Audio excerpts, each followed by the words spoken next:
भ्रष्टाचार. इथे जमलेल्या माझ्या लहान मित्रमैत्रिणींना कदाचित या शब्दाचा अर्थ माहित नसेल.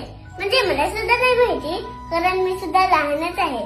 पण बाबा बोलतात भ्रष्टाचाराने देश पोखरात चाललाय. जेवढे इंग्रजांनी आपल्या देशाला नसेल लुटलं तेवढा ह्या भ्रष्टाचारांनी लुटले. प्रत्येक साधनाच्या गोष्टीत गडबड, गोंधळ, भ्रष्टाचार, घोटाळा.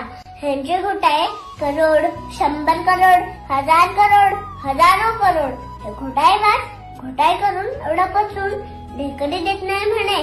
जेवढी आपली लोकसंख्या आहे आणि जेवढी आपण सगळ्या गोष्टी टॅक्स भरतो हे पाहून आपण जगातली महासत्ता कधीच बनायला हवं होतं. पण या घोटाळेबाजांमुळे आपल्या देशाचं अतोनात नुकसान होत चाललंय. जे आपल्या देशासाठी लढले, ज्यांनी आपल्या देशासाठी आपल्या प्राणांची आहुती दिली, त्यांच्या डोक्यात दिवसाचं एकच गोष्ट असेल, माझा भारत स्वतंत्र कसा होईल.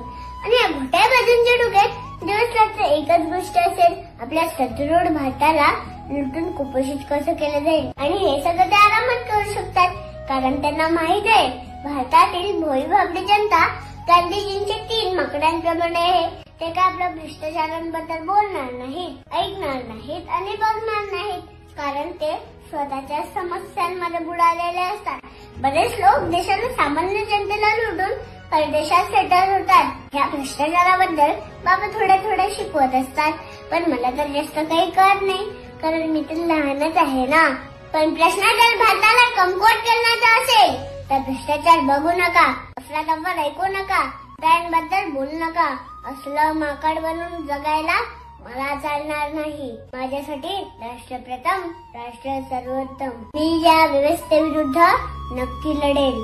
धन्यवाद. माफ करा, मी तुम्हाला सुरुवातीला स्वातंत्र्य दिनाच्या शुभेच्छा दिल्या नाही. सर्वांना स्वातंत्र्य दिनाच्या खूप खूप शुभेच्छा. जय जवान, जय किसान, जय हिंद, जय महाराष्ट्र.